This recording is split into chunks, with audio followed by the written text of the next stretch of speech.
Yo, what's good, everyone? You are listening to the sWo podcast with Patrick T. with Shay Cray. Aiden from ACS Sneakers. Ashley Clark, 5 for the S. Tune in every Wednesday on all your podcast platforms. And watch the videos every Friday on YouTube. Don't forget to tell your friends. Join the Sneaker World Order. Join the Sneaker World Order.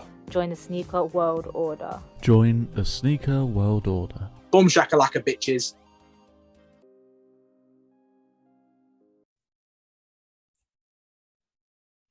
Hi there, and welcome to the latest episode of the sWo podcast. Today, we've got very special guests with us. They are from an up-and-coming new brand of shoes, which, to be honest, it's going to speak for itself. So I'm really looking forward to this one. So, guys, if you'd like to shout out your bits. Hey there, I was going to be Dizygotic Official on Instagram.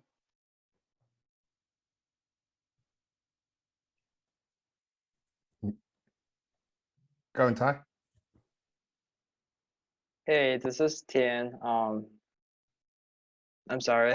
It's all right. That's a little bit awkward, but I don't know.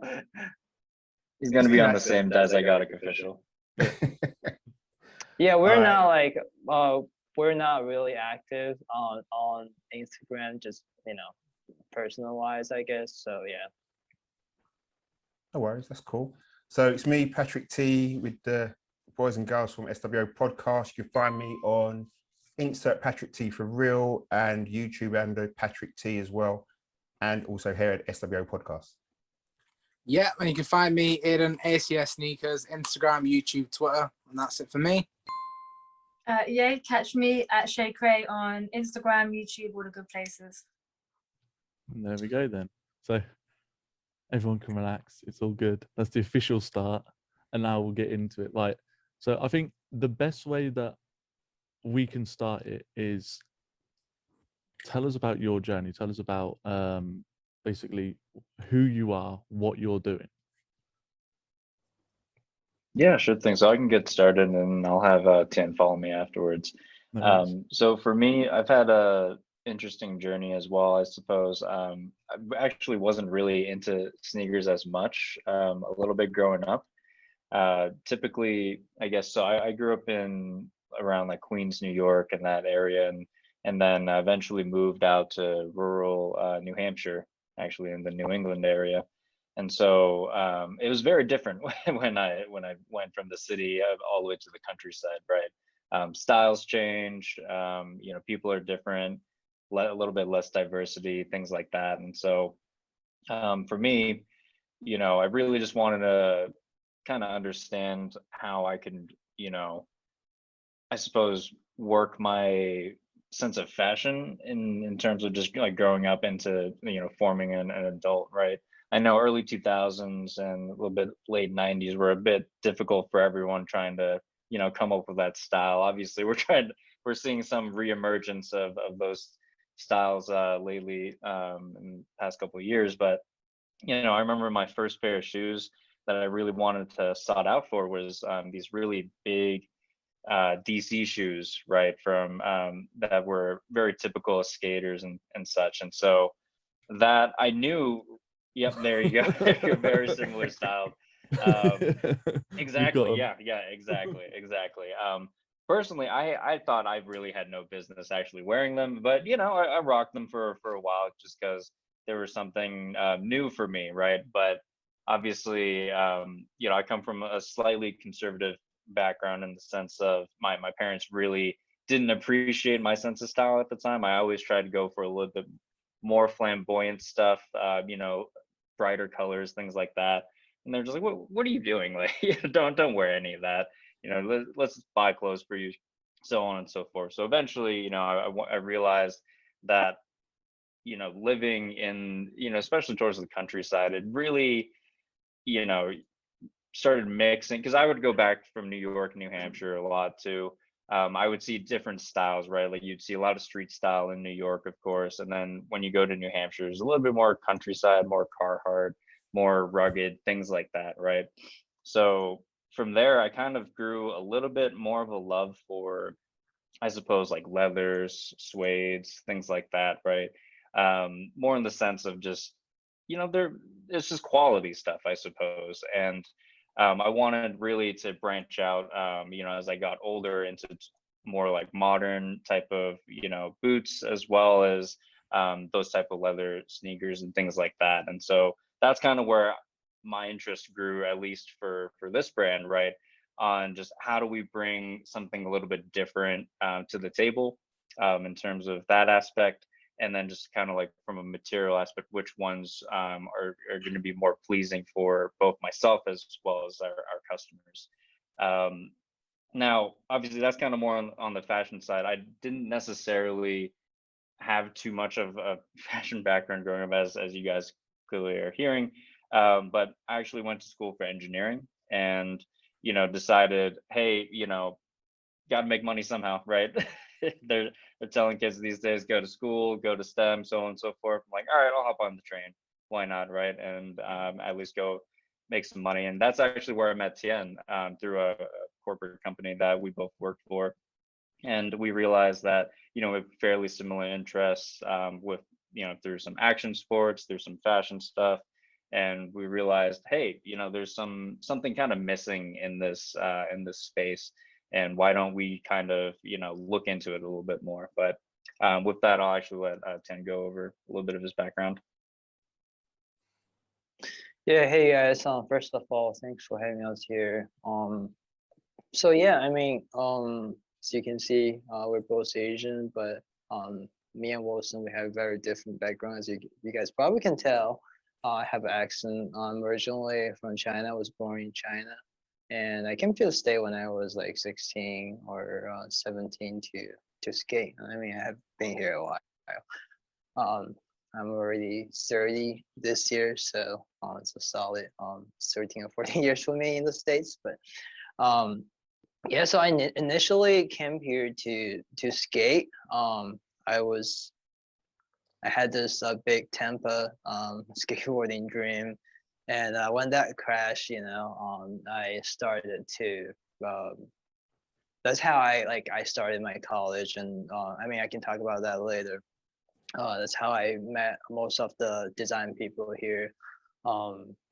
So initially, I think my sneaker love really came from, I guess, from skateboarding mainly. I never really considered myself like collecting sneaker, but it's more like a side product for me from skateboarding. I used to skate every day, and I'm a big fan of Nike SB Dunk Low, and this is even like before the whole Nike Dunk SB thing. That's back in like 2010 and all that. And I don't know. I was a kid, wearing like baggy pants because that was the style back then. And our Nike SB Dunk Low just works super well with baggy pants or jeans. And I started to collect everywhere. I mean, not necessarily collect, because when you skate, you pretty much ruin your shoe and shoelaces every single day, and you kind of need to start to have more. And for me, I'm a big fan of P-Rod, and I used to have like every single collection of Power Jaggers like SB Dunk Low, and that's how I started to kind of collecting, I would say, but more just I wear them, and I started to just have a lot of shoes. And after that, we also already talked how we kind of started this idea. And so he is the marketing guy for this brand, and I'm the design guy. I mean, this is also what we do for the other business. So I'm always the back-end design person. I'm more into industrial design and all that stuff, and Wilson is more like a marketing and customer guy. So it's a perfect, I mean, we have other people in the team, but for us, it's like a perfect chemistry for a team, right? So I had my design degree from Cornell University, and interestingly, I was in the engineering major as well, but I started was pre-architecture major, and that's actually where I met most of the. That I'm gonna talk about later. We designed Project Alpha. If anyone hasn't checked us on the Instagram, this is the first silhouette we had for the brand, and the L shape of the shoe was designed by a architect in Robert A.M.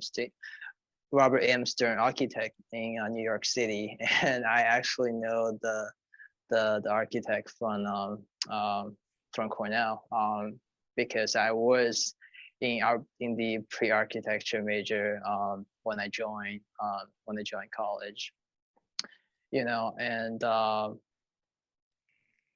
yeah, I mean, like, I don't know if you guys have any question, but that's basically how we. It's just a little bit background for both of us, I guess. If you guys have any question or trying to answer, and we can talk more about straight away. If you don't mind. Cool. Hats on it. Hats on it. Who normally starts You haven't with a actually question? mentioned the name of the shoes or the company. Anyhow. Oh, we'll see. You wanna talk about that?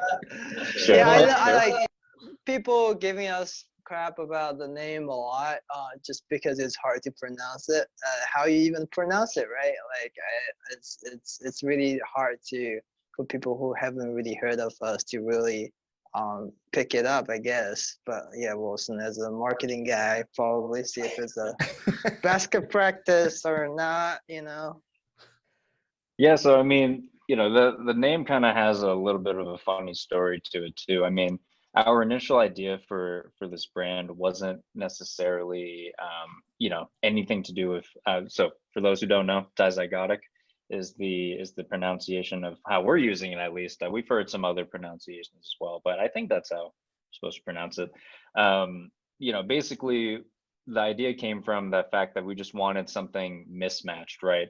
And mismatched done right. So, you know, there's a lot of folks out there, especially over here in the US, that are just, you know, clout chasing and really just, you know, doing anything they can to just kind of be a little bit more fashionable these days. So anyone can just go and get, you know, Nike Air Maxes or, you know, Nike Air Forces, things like that, to just two different colors and slap them together and call it mismatched, right?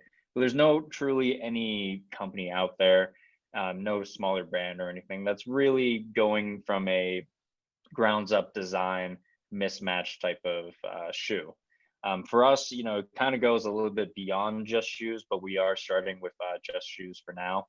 The name, as it suggests, right, comes from dizygotes, I believe is how you pronounce that. So zygotes being that basically, what is it, babies, right? Or really like pre-born babies, things like that. And just having, you know, two of them. And in this case, it really just means fraternal twins. And so the idea is that they are supposed to be the same, but they're actually different. And that's kind of where we thought of something, you know, really what we like to say around here is DZ, just because it's way easier to pronounce than dizygotic. But we also understood that there's, you know, we have to do everything with a meaning behind it, right? Most of the stuff that you're going to see on the Instagram, right, as well as our website, everything for us at least has to have a reason behind it. Otherwise, we won't really consider doing it. And you know, we've actually debated on this name for quite a while and finalized on this. But you know, it is difficult to say, but it also stands out there, right? And that's something that we knew had to happen. Otherwise, you know, we won't be able to compete with everyone else that's out there as well. No, it's good. And like for the guys, because I tell them to do research, but they never do. So this is the website. So as you can see, like when I first kind of clicked on the website, I was like, my gosh, like this like it's everything that you want it to be. And then this is Project Alpha. So like we're right down to the insoles and everything, the box, everything like that. You know, That's like Japanese tattooing, isn't it? yeah. Yeah. So Yes, it is. so you can tell why I'd like them as guests, because I like my tattoos. I like Japanese art as well. Love skateboarding as well. Yeah. So what was your what? I mean, I love the fact that you got a story behind it. I mean, and most of us know when we look at sneakers, there is a story. Yeah, if you've got a story behind it, you could probably sell it to everyone else. You know, I mean, like last week's episode, I think we done with Aiden, we're talking about the Air Max Bacons, and Aiden told us a story, and a lot of us on there didn't really like them, but after the story was like, okay, we get them now. So your story behind these trainers, what were you pushing the trainers for? Like casual wear, or is it a run for runners or hikers, or what's the basis of the trainers themselves? Yeah, so with the trainers, I guess a good place to start, it kind Or do of you call goes them back to the sneakers? name Sorry, itself. whatever you Yeah, call no them. worries. No, we call them both. It's been a journey for us since we are a smaller independent brand, right? So we're doing a lot of learning curves as well. For us, at least, I think it kind of starts back with the name and then back with the concept of the shoe itself, right?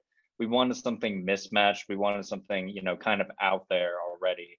And so we did understand, right, that from that perspective, mismatched shoes, no one really does that, right? And that idea of itself is already out there. And so we wanted to take a little bit of a conservative approach in terms of just, making sure that it's going to be a silhouette that's kind of palatable for everyone to wear, you know? And one of the styles that we particularly liked was just the trainer styles of like, Asics as an example, New Balance, things like that for folks to wear. Plus, we also wanted to kind of dabble in more of the luxury wear as well. And so, those type of sneakers as well are very, very fitting for at least the materials that we're using, right? Now, the story behind these shoes, at least, Japanese culture speaks to both Tian and I. And, realistically, for us, we knew that we had to be, collaborated with, all these artists, all these designers, to make sure that we truly get what we want, right? It kind of starts from the ground up, if you will.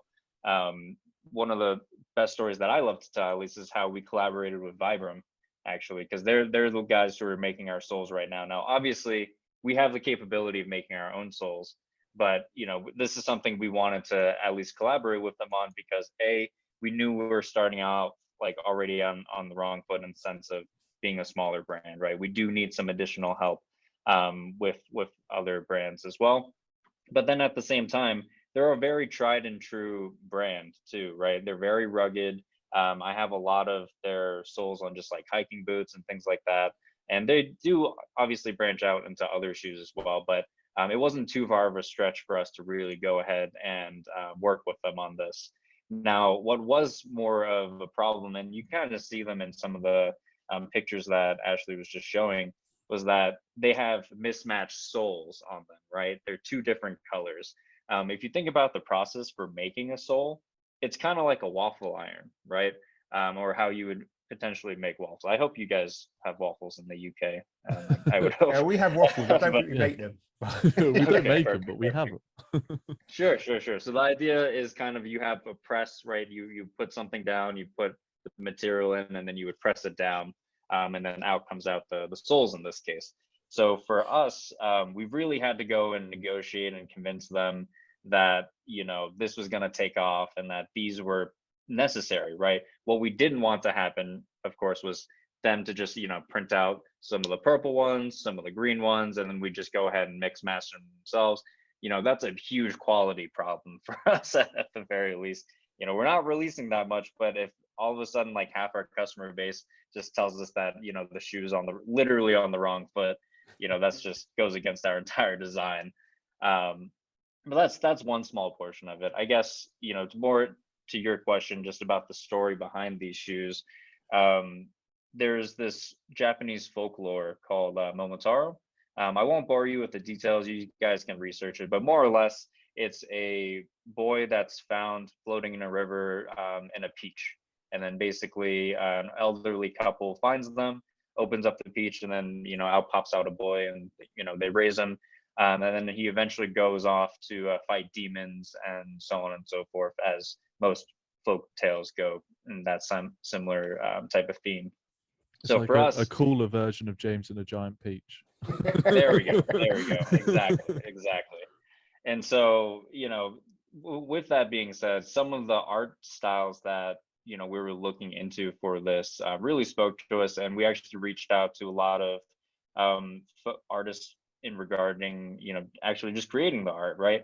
since we're based out here in the US and based in Arizona specifically, we could have just gone to LA as an example, right? Or New York and just asked some of those designers. But really, we knew that since this is a Japanese shoe, it wouldn't be fair unless we did go ahead and ask, Japanese artists to go and help us design this. So we had some tattoo artists in Osaka, and then a graffiti artist out of Fukuoka as well to help us with both of the shoes. And I mentioned both of the shoes, right? I know Ashley, you'd showed just one of the colorways. Yeah, I'll show you the other one as well. Another, yep, you can if you want. But I'll bring another it up. decision we had to make was, since we knew these shoes were kind of already out there, I personally wanted, a pair of shoes for those that don't really want to wear as flamboyant stuff, right? And to be a little bit more subtle, and to, as an example, work it at the workplace.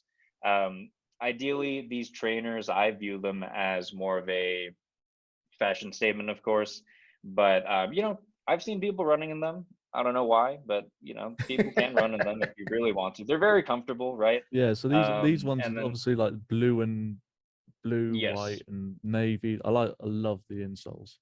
Like the insoles are cool. They're very clean. They're like Yeah. a clean pair of trainers. Thank you. And so, ideally, I would wear them more in like a formal setting or semi-formal setting, but to each their own, of course.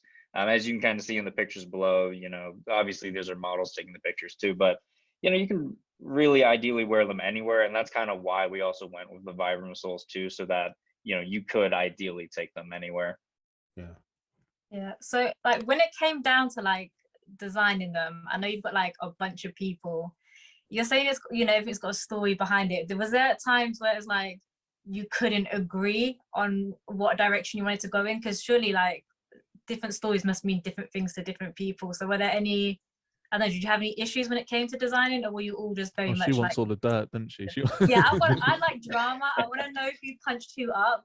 But yeah, was there anything that you had to compromise on, or was it just like we're on the same track?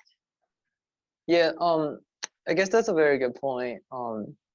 Because we do have so how the company works is that we have very dynamic resourcing, and we work with a lot of designers, and I'm a product guy myself, but so this is thing we, from the first day of the brand, everyone's on board, I'm gonna talk about later the whole thing about being independent brand or being corporate. So me and Wilson, we're both from big corporates, so we know how it runs. We also know what's both pros and cons of being an independent and corporate, right?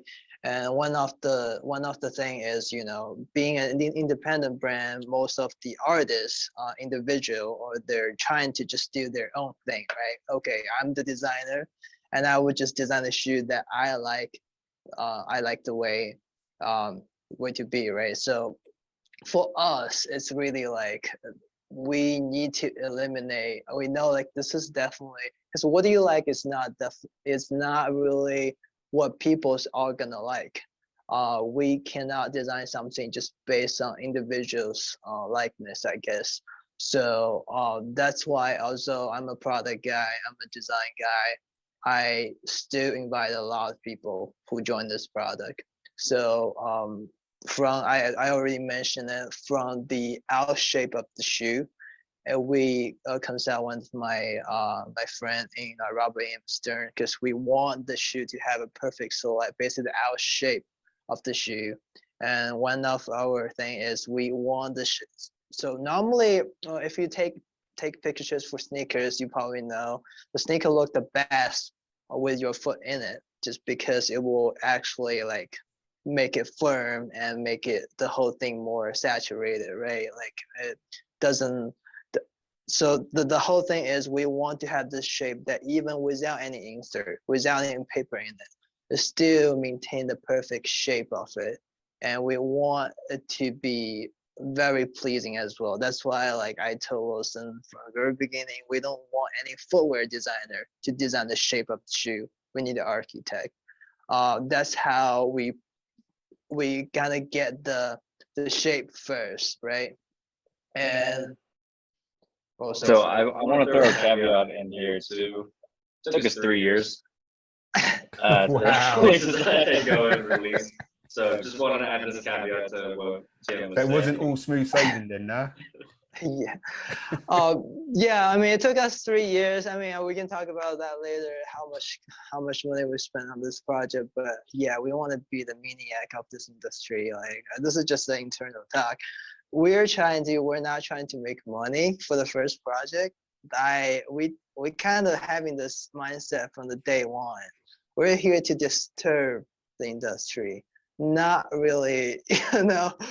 So just like, right, when you went absolutely crazy, then no one can really compete with you because you just go all in and don't worry about the cost. Don't worry about the cost, right? So, but anyways, I'll get back to the design. So we get the we got the out shape outline out of the way. Now, how about the color palette, right? The material. So we consult the 2 female designers in Parsons School of Design in New York City, and they're more into like material because they make clothing. They're like fashion designer. They know the color palette better than me. They know the materials better than me. That's how they basically. I mean, we did a lot of research in you know, color palette and everything. How if you look at the shoes. We have the lavender and jade color, and that's more like the complementary color on the color wheel if you look at it, but we slightly tweak it so it doesn't look very obtrusive. And the other colorway is navy blue and lilac. Basically, we want some color that's, you know, between black and navy, and the other one is between, you know, is between gray and lilac. It's kind of, we call it lilac hint. So it's really like, you know, very subtle stuff, but we really got the advice from the best. And after we sort out the colorway and material, how about the overlay in the shoes, right? And we actually have one of the UI designer from another major corporate, I would say, I won't name it, and the other one is a footwear designer from another big brand. So we have those 2 guys figure out all the lines and curves inside the shoe. So if you look at the model, there's no, Project Alpha doesn't have any straight line in the design. And I challenge you guys to look at the runners, all the runner models. First of all, we bought all the runner models on the market. You guys go to all the runner models in the market right now. I challenge you guys to find one that doesn't have any sort of straight line in the overlays. And yeah, I know there are 2 models exist. I won't say which one. I don't know if it's good to actually say the brand name in this podcast, but there's 2 other brands. You can say whatever you want, but yeah, we're not sponsored by no one, so we're not sponsored. we're looking for straight lines. Yeah, it's wavy, isn't it? It's good. So it's why like other brands don't really have any models without any straight lines. The reason is when you don't have straight line, it's really hard to control the spacing between curves. And let's say now it's basically, if it's straight line, it's easy to control because like every, you know, the spacing between 2 lines are just easy to control. And when you have all straight line, it's really hard to, you know, make sure all the lines are, you know, get along with each other, and it's really hard to make them look good. That's one of the reasons why people don't have straight line in a shoe. I think the only model we can see is probably New Balance 991, 990, but that's about it. So yeah, to answer the question, we do have a lot of people who get involved in the design, but you know, we don't really get into a lot of fight just because we're kind of focused on different stuff, you know, and we kind of just put the whole thing together. And I think it's important to have people. I mean, we also have, I mean, the biggest challenge, if you want, you know, the drama really come from the vendor. I will tell you this story about the shoe boxing we have, right? We're so tired of finding a manufacturer to do the shoes for us. So we actually build our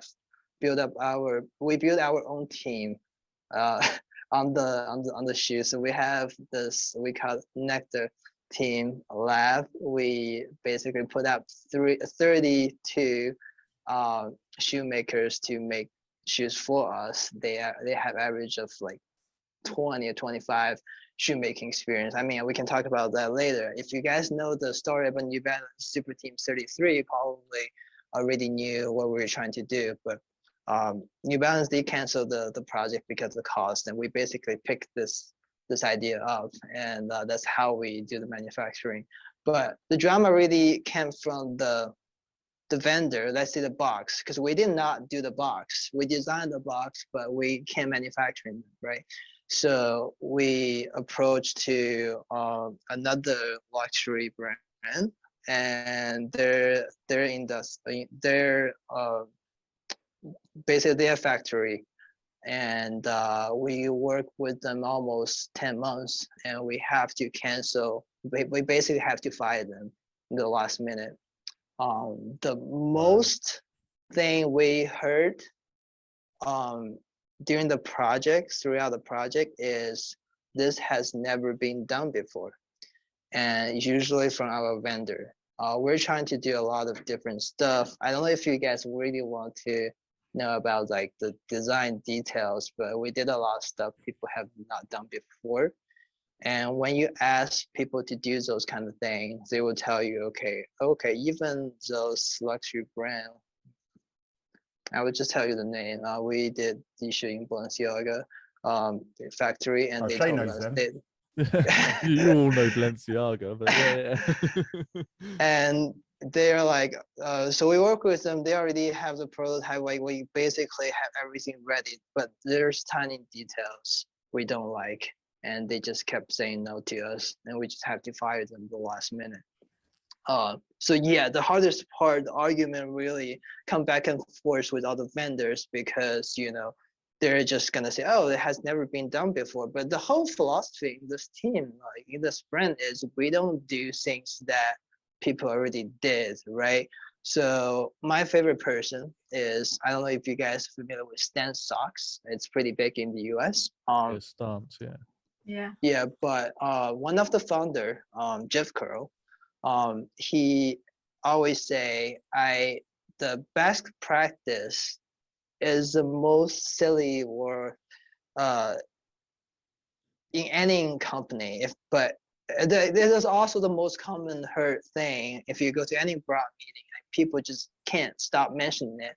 But if you're using this word too much, you should really just revisit yourself. It's just because if you think about it, right? Common practice, what common practice mean? Common practice means like what other people do. What other people do are not really the best practice is not really best practice, right? Best practice is common practice. And common practice only deliver below average result. If you want, below average result, you can just, go to any other brands and, copy their employee handbook and call it a day, right? Like, and if you want to exceed all the other brands, especially you're a smaller brand, you're a startup, you really want to first knowing all the best practices and figure out a way to be better than them all, right? It takes a little bit thing to be better than them, but you're gonna get a lot of answers. You're gonna get a lot of answers just saying, we have never done this, but this is not what we want. We want something that people has never done before. That's wicked, man. So let me get this right. You said to be at Balenciaga, no, we're not doing it like that. Well, yeah. No, I mean, listen, I respect that, because you're like, no, I don't care how big you are. This is how we want to do it. Because you could have been pushed down the road of saying, okay, Balenciaga, the house, whatever, fashion, whatever, they know what they're doing. We might be wrong in what we're thinking. But it's Yeah, I sneaky mean, that you stuck to your guns and went, no. Okay, look, we're gonna fire you. You know?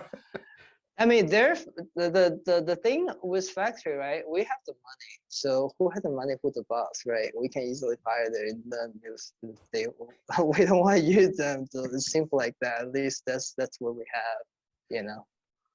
But like And that, one of the other things we care about too is just like the customer experience and just, I guess more on the marketing side, right? Just how do you market a product from beginning to end?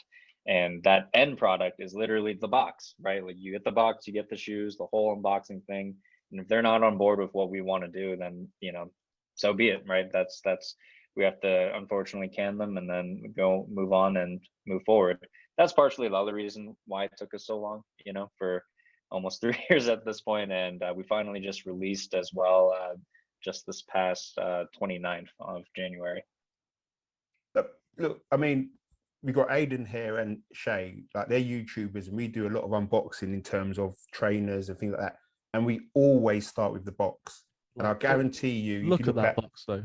Look at that. Say again. Look at that box. This is what I'm saying. You could spend a good 5 minutes just talking about that box. I mean, Aiden, you've seen boxes, haven't you? Where you just gone, it's a normal box. Then other times you've seen box, you go, I just want to concentrate on the box. And then you get into the trainers. So the box makes a big difference. You definitely get extra points if you got if there's a nice box. It's like, all right, these are going to be decent. Yeah.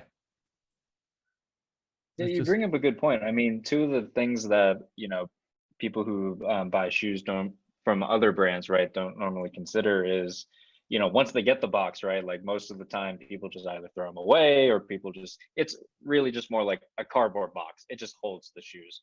For us, we wanted something to display our shoes in such a way that it's a statement, right? Like if you see this, for a fact that it almost reeks of quality, if you will, on it. And that's something that we really wanted our customers to kind of understood as soon as they got it, like this is something special. I think it definitely helps though, because like we've had Stephen Smith on here, and he came from an engineering background as well. And obviously he's like the godfather of New Balance and everything like that. So when you guys turn around and you say, yeah, we're from engineering backgrounds, which isn't normal, it's like, actually, yeah, one of the godfathers is from an engineering background. And to be fair, most of the shoes that people are wearing now, if they come from an engineering background, they're the ones that everyone wants, because they have the quality, but they also have the build quality. And that's the difference. Like you get a massive corporation like Nike or Adidas or something, and they're just pushing them through their factories. You're going to get glue. You're going to get, like so many like problems. If I order a pair of shoes from you guys, I know I'm going to get quality. I know I'm going to, from the box opening and everything, that it's going to have the time and effort spent on it. And that, I think that's why independent brands are somewhat better, because although it's not a one of one piece, it's not one that's in everyone's collection. Yeah, and you bring up a very good point too. In general, one of the things that when we first started this project, right, being from a big corporate background, but also engineering, we understood what types of customers wanted what, just as an example, right? So a lot of customers that we dealt with, right, they really just care about the performance of whatever we're trying to sell them, right? Instead of, just give me something and then we'll go type of dealio. And for us, that meant, right, that quality had to be there, the experience had to be there from A to Z, everything had to be meaningful. And that's, something that we really like to do. I know Tien probably wanted to go into a little bit more about the execution phase of this too, but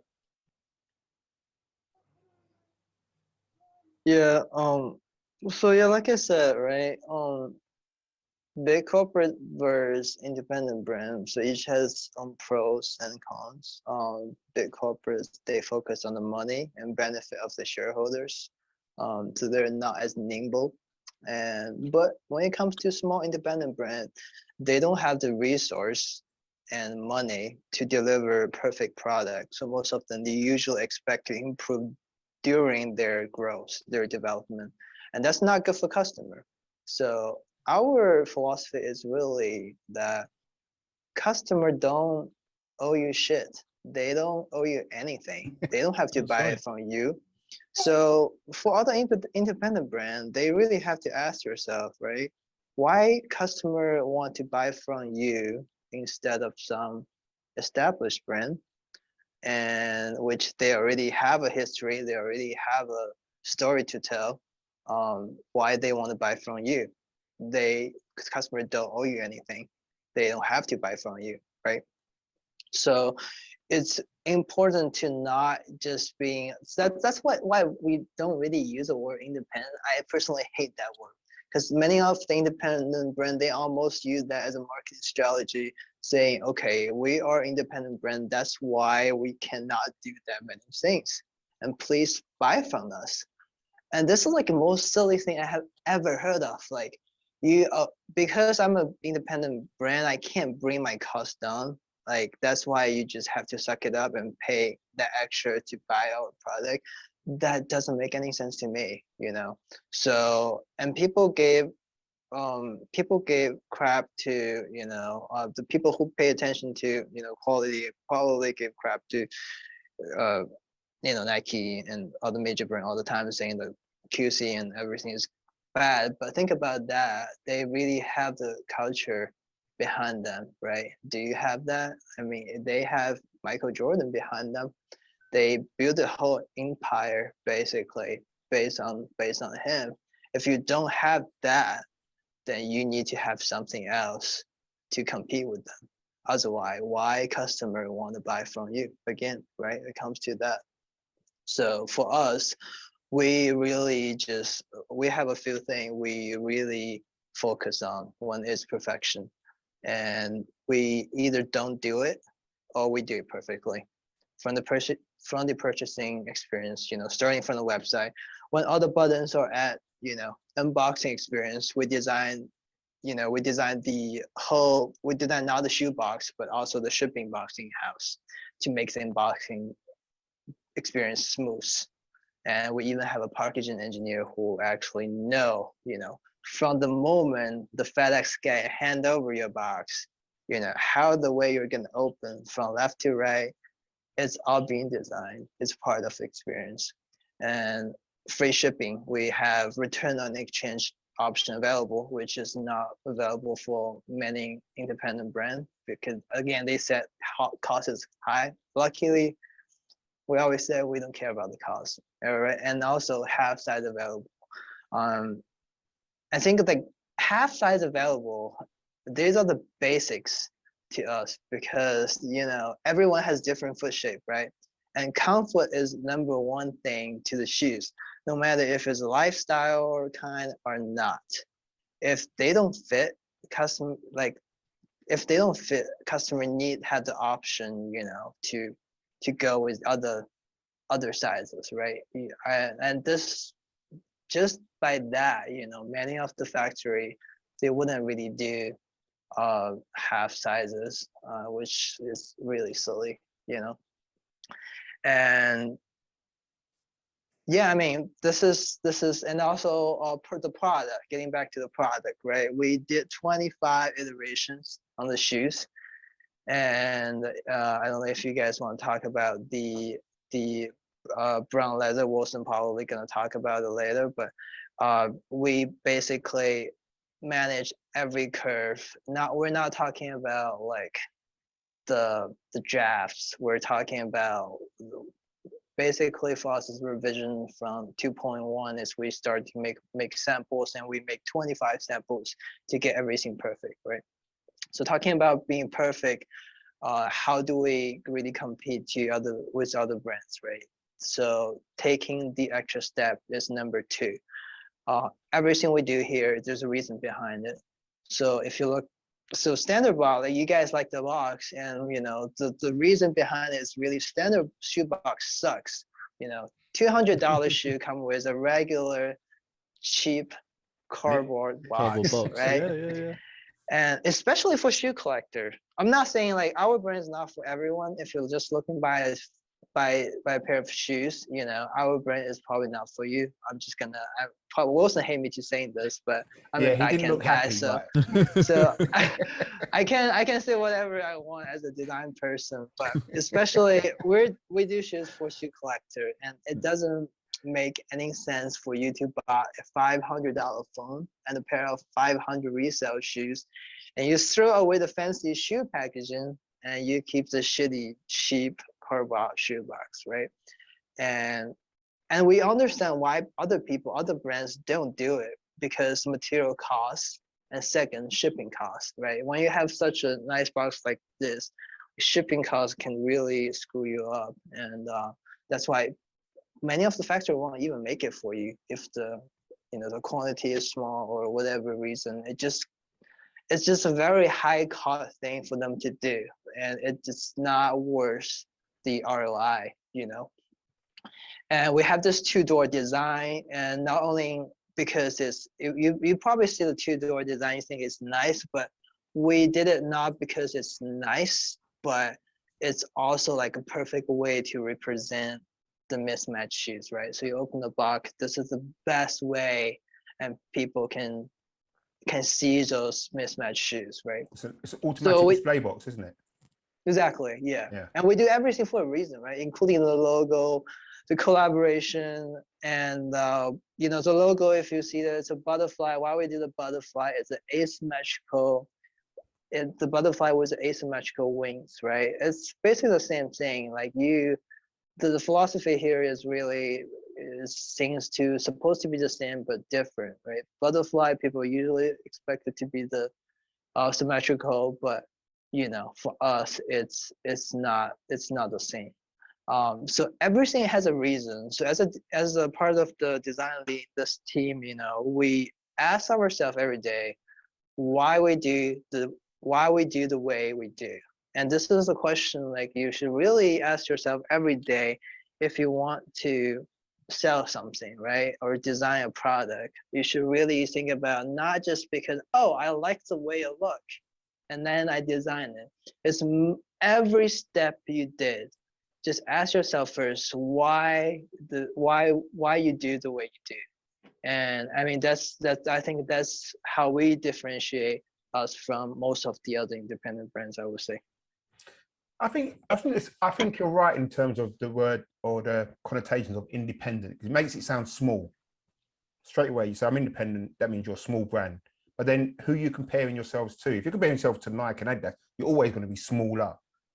But so I understand the connotation of saying I'm independent. It literally puts you at a level where you're not before you even start. So I get what you're saying about saying independent or whatever. You're just another brand of trainers. I like that. I really see where you're coming from on that one. Yeah. Also, it's not only like lower your standard for the customer. It's also lower your standard for yourself. Like if you just position yourself as I'm just doing this for fun. I mean, I don't know. Everyone's going to take you for fun. Yeah. I know people probably will support some of just because of the personal connection with the founder, whatever. But as a customer, I'm a product guy. So as a customer, I wouldn't buy anything to support anyone, and I won't any. I wouldn't ask really for anyone to just to support the brand to buy. I mean, this is just really bad mindset for a brand, because what we really trying to do is we want you to purchase. It's a premium price, but we did our best to bring the price down. But when you receive the shoes, the reaction we really want from you guys is they worth every freaking penny that I spent. This is the ultimate reaction I want from people. Not like, oh, I really want to support this brand. I bought this and I'm happy I support them. Like, this doesn't make any sense to me. No, I know what you mean. I mean, let's be honest. I mean, we've I can put it, we've had, I'm not going to name, but we've had releases of trainers which you've all got, and you come in and you think this material shit. Yeah. It feels weak. It feels like a paper leather. And I've just spent nearly £200 on this. Yeah. Do you know what I mean? And then and it's strange because I remember when Yeezys first came out, 350s, and you looked at them, you thought, what the hell is this? This is just it's a shoe you wear in the sand or something, isn't it? Yeah, it's a sock. It's a sock. And then you got your hands on it and it's completely different. Like the Wave Run, the material on it was phenomenal. And then everyone who had them said, no, you need to get them because the material's better. The build is better. It's just it's £180, but it doesn't matter. You need to get them. And when you got them, you're like, this is so much better than what I'm being forced to have, And then even now, like, I mean, these guys are now jumping on the New Balance wave. I don't know why, but, they love New Balance. But apparently, I'm just going to say that they have quality material. But even when we spoke to Steve Smith, he was saying he wanted quality material. It's always about quality material, always about the fine marks, the handmade or, design. So when he was at Nike and they were saying to him, you can't do this, you can't do that, where he was used to doing everything himself, you had someone designing the heel. And he's like, well, I designed the heel. I know what goes with this. Why are you stopping me? And it didn't really work for him at Nike because of those situations. But no, I definitely understand the quality. And I think putting that quality into material, into the shoe itself, for me, it makes a difference. If I get it and I think it's a shit shoe and I've just spent £108, I'm going to be pissed. And I'm not going to really wear it, if I'm honest with you. So I definitely get that. Yeah, whereas if I'm sitting there and the FedEx guy drops it off and it's in instruction, it's do a backflip as he's kind of walking away, I'm like, yeah, you know what I mean? Like, you make that special. You go for it, mister. Yeah, you bring up a very good point, though. Oh, sorry, go ahead. Sorry to that. I was wondering, what is the retail price of something like this? So Cheap, for mate. ours It's is cheap. 267 USD. So it's like £240, £240, Yeah. mate. Okay. And it's free shipping as well for international, is it? So that was actually something that we had to work with, and I'll give a shout out to Epsilon magazine because they've helped us guide us through some of this. There are a little bit of conflicts, as you were kind of mentioning, Shay, that Tian hasn't mentioned yet. I mean, one of them was that since we are a US brand, we actually initially wanted to sell this just in the US, and not necessarily in anywhere else. Right. And so one of the biggest feedbacks that we got, and that's why I give Epsilon a shout out because they've really helped guide us through this, was, hey, you guys develop trainers, runners, like this is huge in the European market and elsewhere, not in the US, which, hindsight's always 2020, makes perfect sense, right? Obviously the US market is flooded with Jordans, Nike, so on and so forth. So it's really tough to even penetrate there. Now, we should have thought about this, and we kind of did a little bit when we were initially thinking about this, because when we wanted to bring up the quality portion, all the customers that we were working with from a corporate standpoint, they were from European countries, they were from Asian countries, so on and so forth, that truly, really needed the performance of and the quality of those things that we were selling them. So likewise, I think it makes sense that it translates into the sneaker world as well. But one of the things that I wanted to mention was, Tian mentioned we had to do 25 different iterations of this shoe. It was crazy to see. I know we have it somewhere, but basically the idea just came from, we had literally just two blocks, right? Like two colors, purple and green, just as an example. And for me, I like to take things from a logistical perspective of, does that even make sense?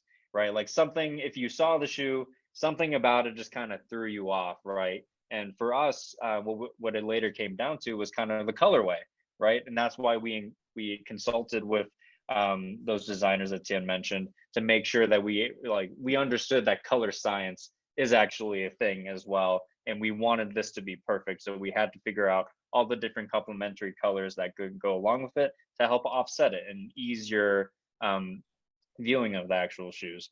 One of the pieces that I particularly wanted to mention as well was on the shoe, there's this one piece of brown leather that stems on the side and kind of continues onto the back. When you actually overlay all these materials, it actually causes like a huge bump on the side, right? Kind of makes sense. You're just stacking up pieces of leather onto it.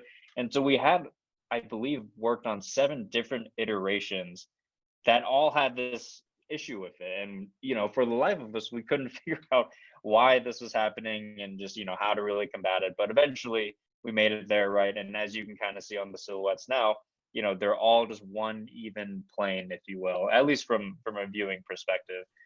That was something that, you know, it just kind of makes sense. And it kind of goes back to the shoes box as well, right? The things that we kind of do, even though they have some meaning behind it, we put in a lot of effort into all this design and everything, so that by the time the customer has it, they just open it up and they just think, this is A, this is awesome, and B, this all makes sense. You know, like the way it's displayed, all the laces we give them, the brooches, so on and so forth. The whole entire experience, just to us, you know, that's what we care about the most. So can I ask, just for a scale size, so people understand how big your independent company is? Premium premium company. We come across a lot of people who are doing their own shoes or something, and it's usually one person with his friend, and they're booking their soles in China and getting that factory to ship them, and you know, it's all different kind of factories doing different bits of the shoes and whatever. In terms of people working in your company now, okay, so for when you started, how big has it grown? How many people are now involved in your company? Yeah, so this is a very good question. It's also kind of and can you name them all? No, I'm joking.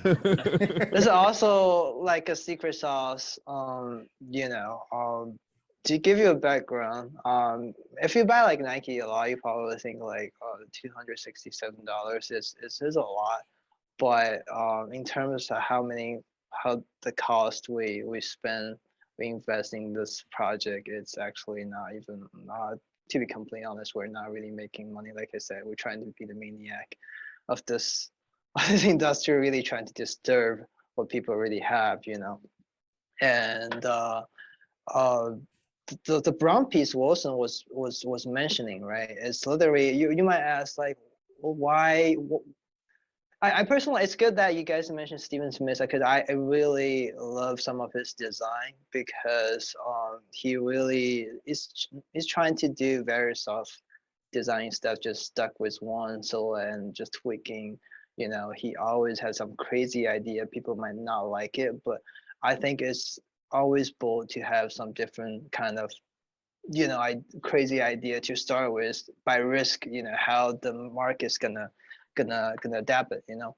But anyways, coming back to it's, you may ask where's the premium price tag coming from? I can probably buy some quality stuff from other stuff as well. I mean, development design is definitely part of it. And if you the brown piece of leather Wilson was talking about, it took us almost a few months to just fix that single curve, because when you cut that curve on a piece of leather, it's fine. But the problem is when you really stack them on the other overlay, other leathers, you're gonna see the distortion of the line, right? And this is something that as a customer, you probably won't even know this, but we care. The team can't even tolerate that, you know. It's at least a no for me. So we have to tweak it 7 times. So that's where the whole thing kind of lasts 3 years. And how many people we have is a good question. You might want, like, you guys probably already broke if you kept that single project for 3 years, right? And we had this thing called dynamic resourcing. So we have a lot of connection with a lot of designers and stuff. And it's really hard to keep them as a fixed job to just working on us every day. So we kind of did kind of project based, you know. So that is very cost efficient for us, and I mean, more like business perspective, right? So we work with a lot of people in this development, and if you want to really talk about, you know, how much money you will pay to hire those people, it's going to be very, very expensive. But we did it in a smart way of dynamic resourcing. And that's how, again, eventually we want to kind of bring a price that makes sense for the customer, right? And yeah, I mean, this is how we kind of construct the team. And speaking of the manufacturing team, it's also very funny to talk about. So at least at first, we didn't really want to put up a team by ourselves. You know, what most of people do is, you know, look for factories, you know, some existing factory, and you provide the design and they manufacture the shoes for you. And we couldn't find single factory that was willing to do all the requests we you know we put, right? So there's my college friend Louis. He's Chinese. He's from a 3-generation shoemaking family. And I told Louis, you know, I'm getting sick of this craft. Let's just put up a team by ourselves. So that's why he actually put up a team of 32 you know, shoemakers with 20 plus years shoemaking experience. And we kind of just did everything by ourselves. If we don't like the color, you know, we color dye it. And this is most of the other brand, like they having trouble even do that, because, you know, you're talking about color dye your own leather.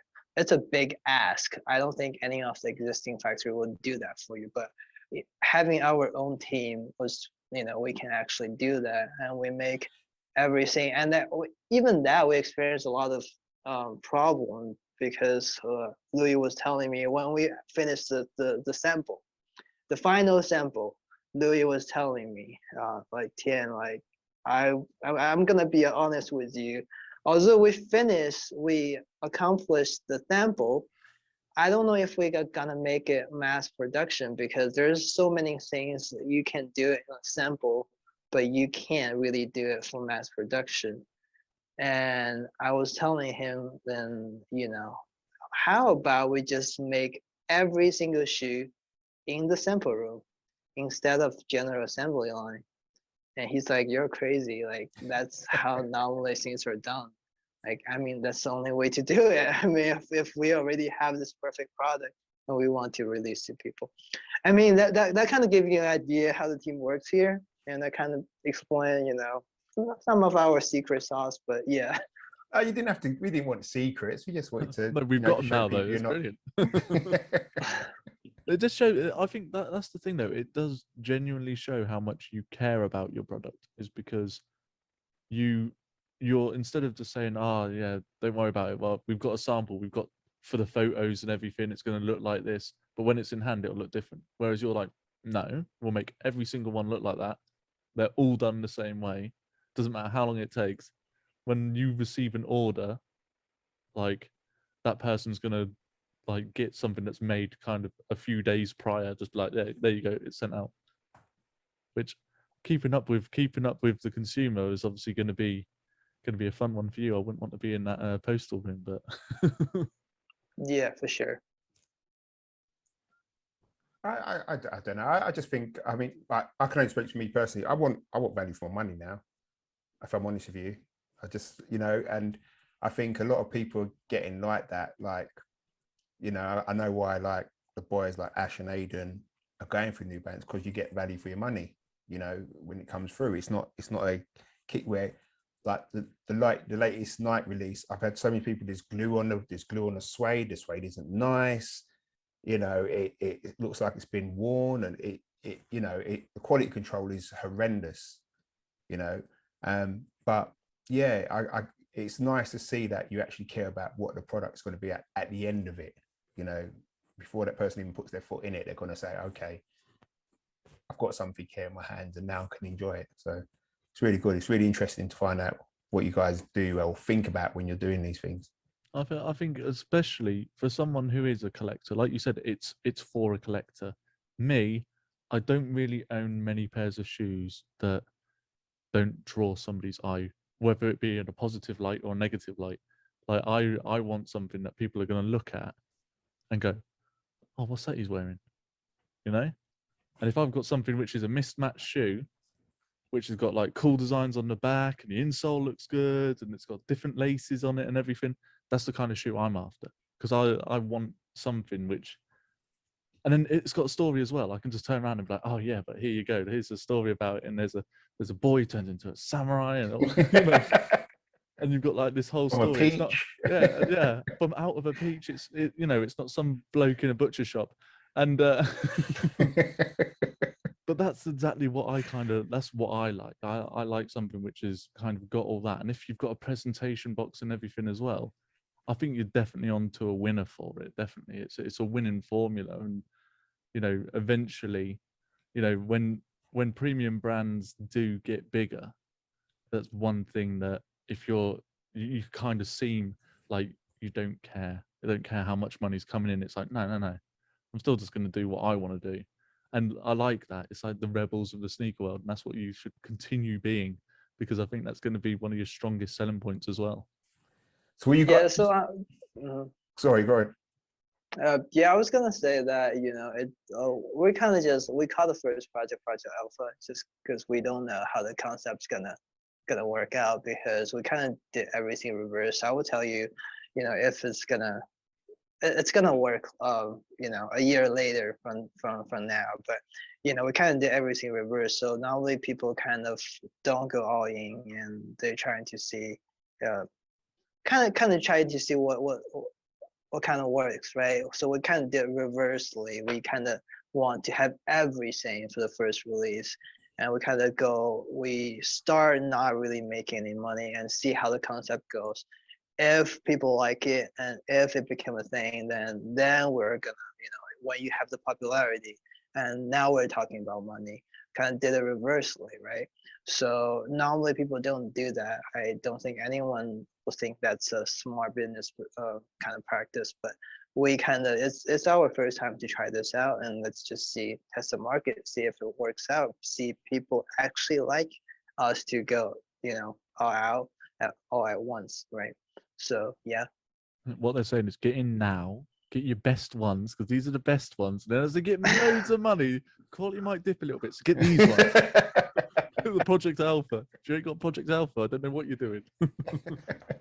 I was going to say the last question I put it to you guys is, you're kind of reversing how normal business would work. I don't know how you got your financing behind that, saying no, don't worry about the money, just let us do our thing. And that sounds crazy in a business type of thing, but what's the plans for the future? Have you got more silhouettes you're going to release? Is there some in the pipeline now, or is it just concentrating on the ones you've manufactured now and pushing those through? Yeah, definitely. I mean, again, Project Alpha, it's the reason why we call it Alpha, because it's literally the first one, right? There's many more coming. And the architect who actually helped us on the Project Alpha, Phil Dunn, he actually had some crazy idea. We are gonna have some more interesting stuff probably. I think Project Alpha is relatively conservative actually, because it's our first project, and you know, we kind of really had this. I mean, mismatch is already a pretty aggressive concept already. We kind of want the whole silhouette and everything to be a little bit runner, to be a little bit conservative, for everyone, kind of compensate that, right? But we have some other project ongoing right now that, you know, we kind of want to just be more aggressive and be truly innovative. And yeah, I can't really show you guys anything, but like, yeah, it's definitely part of the plan. But the brand really, you know, we're always talking about the design. So Four Corner we're talking about, right? We talk about a lot in this both design and marketing, design, art, storytelling, and collaboration. And about collaboration, we don't really do any collaboration. For us, Wilson can talk more about it. For us, collaboration must mean something. If there's no connection between two things whatsoever, it's really, I don't know if there's any meaning to do any collaboration, right? But you can see whatever collaboration we will do in the future, you know, there's a connection and meaning behind it. And to your comment about finances as well, it's not to say that we don't need the money. It's, when we need the money, it'll be there for us, right? We're not too terribly worried about it. So what we realize in corporate worlds as well is that, you can do absolutely everything given you have all the resources, right? And so as soon as the need comes up, we'll open it up. It's not too worrisome for us. And we've gotten a lot of great feedback as well already. So for a lot of folks who want in, so on and so forth. But again, it just depends. If we actually need it, then we'll go for it. And if not, then we don't need it right now. Cool. Yeah, I'm just saying, like, if you're talking about future products, if Tyan, if you're coming from a skateboarding background like myself, I want to see a skater shoe come out eventually. I want that leather on the front to make sure that that's not ruining my shoe. Make sure that's in there for the future, definitely. Project Zeta or something. So any more questions before the guys got to go anyway? No, that's really good. I really enjoyed it, actually. It's a nice insight to a company what's starting from the ground up, basically, at the beginning. Yeah, so literally, guys, as it is, I'm gonna, like, we'll close it here, but I'm gonna put loads of images up and everything like that. It's been a pleasure. Truly has been a pleasure to see the insight into, the mindset of the whole company. And I think if you're avid about shoes, like we are, if you're with the Sneaker World Order, get in there now, because to be honest, if you want a shoe that not everyone's going to get a hold of, because who knows, some people get bored. Hopefully, you guys never do. But to be able to turn around and say, actually, we got a pair, that's what you kind of want to get in for, especially for collectors and everything. So if you'd like to shout out your bits again, shout out the website, shout out yourselves, and that'd be grand. Yep. So my name is Wilson, and we're at Dizygotic Official on Instagram, and we have our website dizygotic.com, or is it Dizygotic USA? Yep. .com. Dizygotic.com. There we go. Yeah, we had some issues with that earlier, but anyways, yeah. So you can find us there. We just released on January 29th, and yeah, we're excited. Let us know what you guys think. If you guys have any what's it called, like unboxing videos you guys want to do, or any other reviews like that, send us our way. We'll feature you on our Instagrams. And yeah, great to have us on, or thank you for having us on, and really appreciate the time. So I just want to check, there is international shipping, yeah? Yes, there is. All right, cool. Just clarifying. Yeah, it's Yeah, we work pretty hard for the past month now in December, basically, to work with FedEx on other rates and all that. But I think we actually was able to finally provide a decent rate for international shipping. Cool. So yeah, just trying to do the best we can, and yeah. That's basically everyone turning around going, right, that's 4 pairs from here. Start making them. Yeah, real men's sizes. So that'd be a 12 UK for me. Yeah, that's it. 12 and a half. They do half sizes as well, see? I'm not that big. I'm normal size. But yes, so it's Patrick T here with the boys and lasses at sWo Podcast. Find me on Instagram at Patrick T for real, and on YouTube under Patrick T. Yeah, and it's good, man. Really good podcast. Loved it. Yeah, and you can find me, Aiden from ACS Sneakers, Instagram, YouTube. That's it from me. Yeah, Shay Cray. You can find me in the same places: YouTube, Instagram at Shay Cray. Yeah, and you've been watching and listening to the sWo podcast. Remember to like, subscribe, hit that bell notification. Check out Dizygotic. See that? Look, first time. If you need someone else for your promotions, I'm not very good at them. Well done. There you go. sWo 10% off now. But yeah, it's been great to have you on. I've been Ashley Clark, 5 for the S. So check them out and check out the podcast every week. Cheers. Peace. Peace.